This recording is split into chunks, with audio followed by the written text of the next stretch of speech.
సాగర గర్భంలో సాహసయాత్ర మొదటి భాగం. నేను ప్రేమించేది మొదట నా దేశాన్ని, తర్వాత ఎవరినైనా. ఆ మాట ప్రియాతి ప్రియమైన ఎమిలీకి సుభాష్ ముందే చెప్పాడు.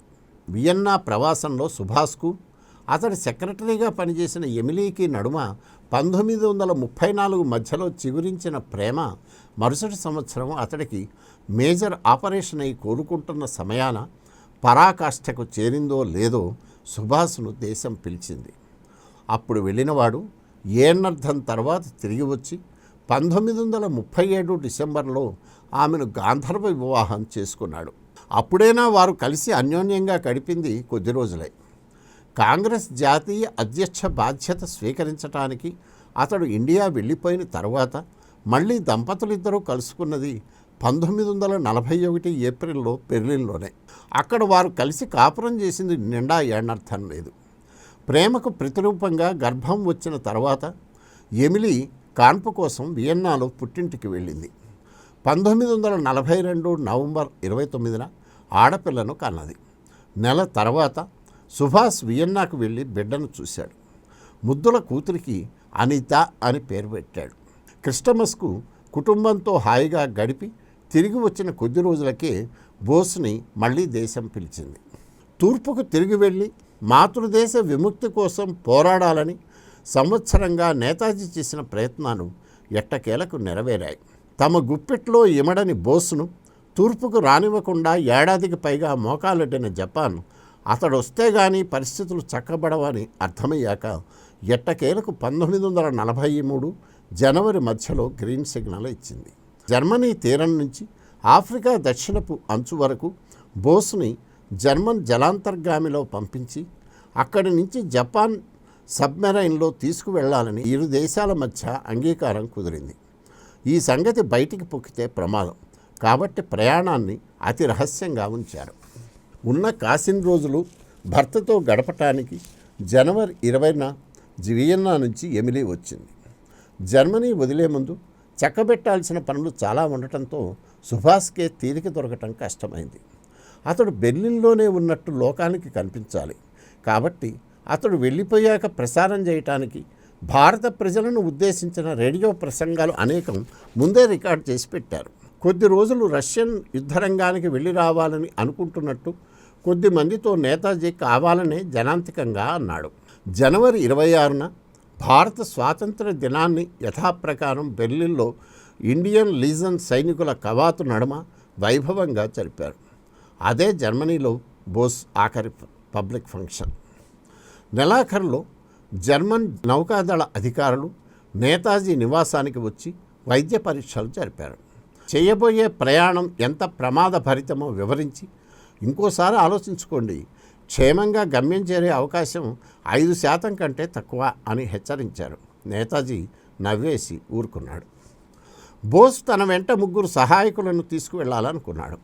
ఒకరికి మించి చోటు ఉండదు అని జపాన్ వారు చెప్పారు. దాంతో తన సహాయకుడిగా అబిద్ హసన్ సఫ్రానీని ఎంచుకున్నాడు.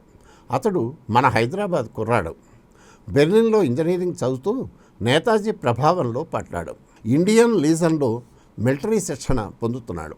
నేతాజీ ఒకరోజు అతన్ని పిలిపించి ప్రాణానికి చాలా ప్రమాదం ఉండే ప్రయాణానికి సిద్ధమా అని అడిగాడు. అతడు వెంటనే ఒప్పేసుకున్నాడు. తను ఎక్కడికి వెళ్ళేది అతడికి చివరి నిమిషానికి కూడా తెలియదు.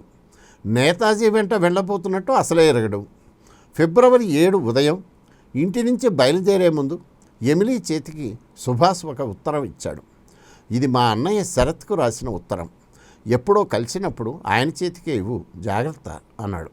అందులో రాసింది ఇది: అన్నయ్య, నేను ఇంకోసారి ప్రమాదపు దారిలో వెళ్తున్నాను. అయితే ఈ మారు ఇంటి వైపు. నేను గమ్యం చేరలేకపోవచ్చు.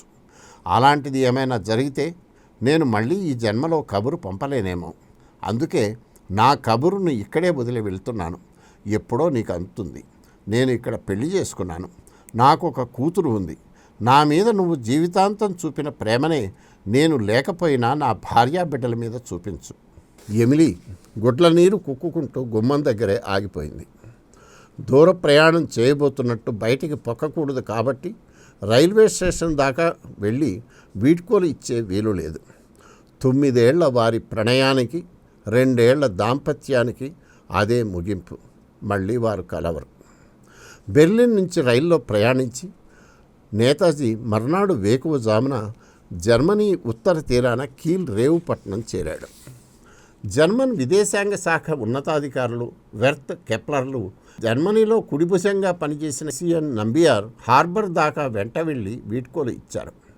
కమాండర్ మూసెన్బర్గ్ నేతాజీని సాదరంగా స్వాగతించి మోటార్ లాంచ్లో సబ్మెరైన్ దగ్గరికి తీసుకువెళ్ళాడు.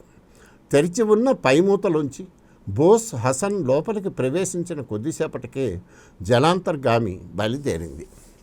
అలా 1943 ఫిబ్రవరి 8 తెల్లవారుజామున కీల్ రేవు దాటిన నేతాజీకి ఏకంగా 3 నెలల పాటు సముద్ర జలాలే లోకం, సాగర గర్భమే నిత్య నివాసం. అవి రెండో ప్రపంచ యుద్ధం చండ ప్రచండంగా చెలరేగుతున్న రోజులు. అందులో నేల, నింగి, నీటిలో ఇతరత్రా సాగుతున్న సమరాలన్నీ ఒక ఎత్తు, అట్లాంటిక్ మహాసముద్ర సంగ్రామం ఇంకో ఎత్తు. ప్రపంచ నౌకా యుద్ధాల చరిత్ర మొత్తంలో అంత భారీ స్థాయిలో, అంత దీర్ఘకాలం, అంత సంక్లిష్టంగా సాగిన యుద్ధం మరొకటి లేదు. వివిధ దేశాల్లోని రణరంగాలకు వస్తు, ఆయుధ, ఆహార సరఫరాలను తీసుకువెళ్లే మిత్రరాజ్యాల నౌకలను జర్మన్ల అంటర్ సీ బూట్ సబ్మెరైన్లు వరుసపెట్టి ముంచేస్తూ 1942 నుంచి బ్రిటిష్ మహాసామ్రాజ్య మహానౌకాశక్తిని గడగడలాడిస్తున్నాయి. ఈ బెడద నుంచి బయటపడితే తప్ప యుద్ధంలో గెలుపు కల్లా అని మిత్రరాజ్యాలకు అర్థమైంది.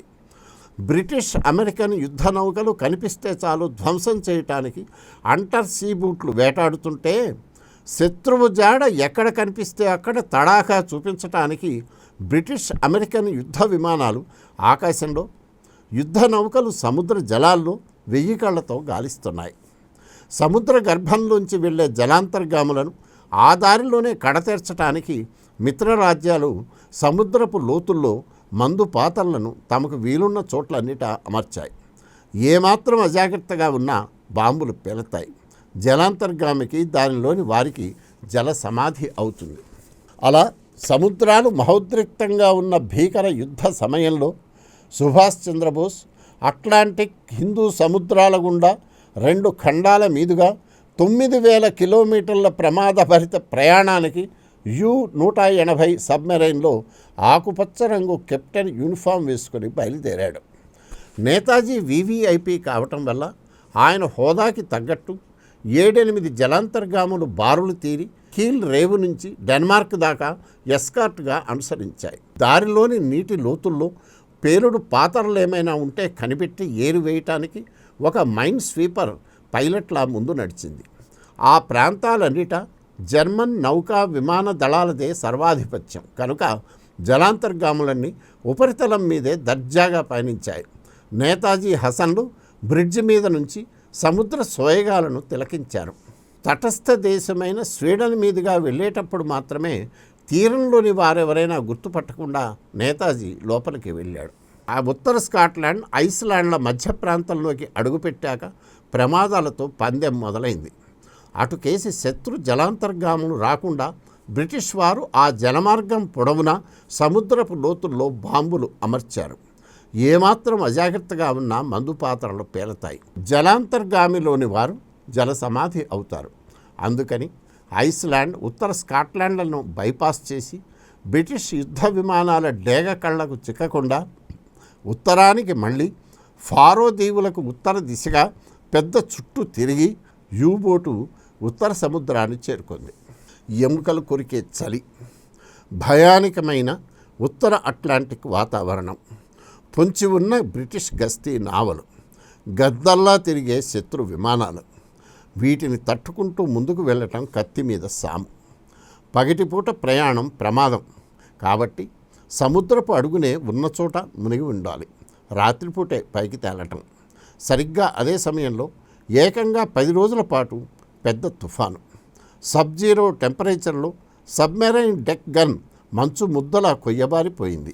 సముద్రపు అట్టడుగున బితుకు బతుకుమన్న నావికులకు ప్రాణాలతో బయటపడగలమా అన్న భయం పట్టుకుంది. అతి తీవ్రమైన 12వ స్థాయిలో ప్రచండంగా వీస్తున్న సముద్రపు గాలులకు ఎదురు వెళుతూ బ్రిటిష్ రాయల్ నేవీ పెట్టిన మందు పాత్రలను ఒడుపుగా తప్పించుకుంటూ కమాండర్ మూసెన్బెర్గ్ గొప్ప చాకచక్యంతో ధైర్యంగా నావను నడిపాడు. అప్పటి వాతావరణ పరిస్థితుల్లో అట్లాంటిక్ యుద్ధం భీకరంగా నడుస్తున్న సమయాన జలాంతర్గామిని క్షేమంగా నడిపించటం గొప్ప ఫీటు. యుద్ధకాలంలో జర్మన్లు నిర్మించిన అంటర్ సీ బూట్లు అన్నిటికంటే U-180 వేగంగా వెళుతుంది. అది శక్తివంతమైన 6 మర్సిడెస్ బెంజ్ డీజిల్ ఇంజన్ల మీద నడుస్తుంది. దాని వేగం సముద్ర ఉపరితలం మీద గంటకు 33 కిలోమీటర్లు, సాగర గర్భంలో గంటకు 14 కిలోమీటర్లు. మన కాలపు న్యూక్లియర్ సబ్మెరైన్ల వలె ఎన్ని నెలల పాటైనా నీటి కింద నుంచి దూసుకుపోగల టెక్నాలజీ అప్పుడు లేదు. నీటి దిగువన ప్రయాణానికి బ్యాటరీలు వాడేవారు. వాటిని ఎప్పటికప్పుడు ఛార్జింగ్ చేసుకోవాలి. దానికోసం వీలు దొరికినప్పుడల్లా ఉపరితలం మీదికి తేలి డీజిల్ ఇంజన్ల మీద నడిపి బ్యాటరీలను ఛార్జ్ చేసుకునేవారు. ప్రయాణం పైనుంచి అయినా అడుగు నుంచి అయినా ప్రయాణికులకు మాత్రం బాహ్య ప్రపంచంతో సంబంధం ఉండదు. పగలు రాత్రి తేడా తెలియదు. ఎల్లవేళలా 4 గోడల మధ్యనే వారిది ఇరుకు బతుకు. గాలికి నీటికి కటకటే. స్నానం షేవింగ్ల ముచ్చటే లేదు. ఉన్న కొద్దిపాటి నీటిని ఆహార పదార్థాలనే రేషన్ ప్రకారం ఆచితూచి వాడుకోవాలి. అవి కూడా రుచిగా ఉండవు. పైగా తినే రొట్టెల నుంచి పడుకునే దుప్పట్ల దాకా ఎల్లెడల డీజిల్ కంపు. చుట్టూ బాంబుల మోతల మధ్య గజగజ ఉణికించే చలిలో సముద్రపు అడుగున దరి దాపు కానని స్థితిలో బయటి ప్రపంచంతో సంబంధం లేకుండా గడపటం ఆ రకమైన జీవితం అలవాటు లేని మనుషులకు యమయాతన. జైల్లో ఏకాంత నిర్బంధం కంటే దుర్భరమైన శిక్ష. 1-2 కాదు, ఏకంగా 93 రోజుల పాటు. అయినా నేతాజీ స్థైర్యం చెక్కు చెదరలేదు. బెర్లిన్లో విలాసవంతమైన విల్లాలో సుఖించినప్పుడు, జలాంతర్గామిలో మగ్గినప్పుడు ఆయన ఒకే విధంగా ఉన్నాడు. ఇప్పుడు ఆయన ధ్యాసంతా దేశం మీద. U-180 పొడవు 2 రైలు బోగీలంతా. ఉన్నది ఒకటే నడవ. దానికి ఒక పక్క పడుకునే బంకులు, ఆఫీసర్లకు ఒక పక్క, దిగువ సిబ్బందికి ఇంకో పక్క.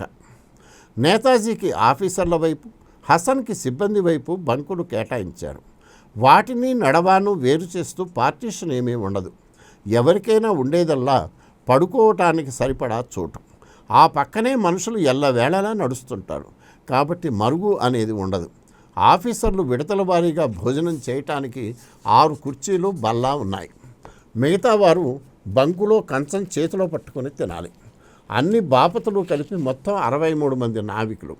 వారి వైద్య చికిత్సకు ఒక డాక్టరు. సబ్మెరైన్లో పనిచేసే వారివి ఎప్పుడూ 2 భంగిమలు. పనిచేసే చోట నిలబడి లేదా బంకులో అడ్డంగా పడుకొని. నేతాజీ స్థితప్రజ్ఞుడు కాబట్టి ఎక్కడైనా ఎలా ఉన్నా సర్దుకుపోగలడు. సహాయకుడు హసన్ 25 ఏళ్ల కుర్రాడు. అంత పరిణతి లేదు. లోపలికి అడుగు పెడుతూనే ముక్కులు పగిలే డీజిల్ కంపు. హాయిగా ఒళ్ళు విరుచుకోవటానికి కూడా జాగా లేని ఇరుకు బతుకు. పగలు రాత్రి తేడా తెలియని, బయటి ప్రపంచంతో సంబంధం లేని చెరలాంటి అరలో ఎలా ఉండాలి అని బెంబేలు పడ్డాడు. జిడ్డుబారిన డబ్బా మాంసం, గట్టి రొట్టెలు తినలేక అతడు చాలా అవస్థపడ్డాడు. సిబ్బందిని మంచి చేసుకొని సామాన్ల గదిలో వెతికితే బియ్యం, కందిపప్పు మూటలు కనపడ్డాయి. జర్మన్లు ఎప్పుడో తప్ప అన్నం పప్పు తినరు. నేతాజీ కోసం అంటే ఉన్న సరుకును ఇచ్చేశారు. హసన్ కిచిడి వండి పెడితే బోస్ బాగుందంటూ జర్మన్లను కూడా పిలిచి మరీ తినిపించేవాడు. ఇలా పందేరాలు పెడుతూ పోతే మనకెలా అని హసన్ గింజుకునేవాడు. ఉన్నదేదో అందరికీ పంచుకోవాలనే నేతాజీకి దాచుకోవటాలు గిట్టం. సబ్మెరైన్లో ప్రయాణం అంటే హాయిగా కొన్ని వారాలు విహారయాత్రలా సరదాగా గడిపేయొచ్చని హసన్ అనుకున్నాడు. లోపలికి వెళ్ళి కాస్త స్థిమిత పడగానే ఏది టైప్రైటర్ తీసుకో అన్నాడు నాయకుడు. సహాయకుడు ఉసూరుమన్నాడు. అది మొదలు సముద్ర ప్రయాణం సాగినన్ని రోజులు పని పని పని. 1920 నుంచి భారత జాతీయోద్యమ ప్రస్థానాన్ని చిత్రీకరిస్తూ 1934 వియన్నా ప్రవాసంలో తాను సాధికారికంగా రాసిన సుప్రసిద్ధ గ్రంథం ది ఇండియన్ స్ట్రగుల్కు 1934 నుంచి 1943 వరకు పరిణామాలను జోడించి సుభాష్ బోస్ అప్డేట్ చేశాడు. 1934లో తొలి గ్రంథం రాసినప్పటిలాగే ఇప్పుడు బోస్ దగ్గర రెఫరెన్స్ పుస్తకాలు, డాక్యుమెంట్లు, ఇతర ఆకరాలు ఏమీ లేవు. పూర్తిగా తన జ్ఞాపకం మీదే ఆధారపడి ఆయన ఆసువుగా చెప్పుకుంటూ పోతే హసన్ ముందు కాగితం మీద రాసుకుని టైప్ చేసేవాడు. దానిని మళ్ళీ నేతాజీ సరిచూసి తప్పులు దిద్దేవాడు. సబ్మెరైన్ బ్రిటిష్ వాళ్ల వలలకు, నిఘాలకు దొరకకుండా చుట్టూ దారిన ఫ్రాన్స్ పడమటి తీరం చేరేసరికి గ్రంథ రచన పూర్తయింది.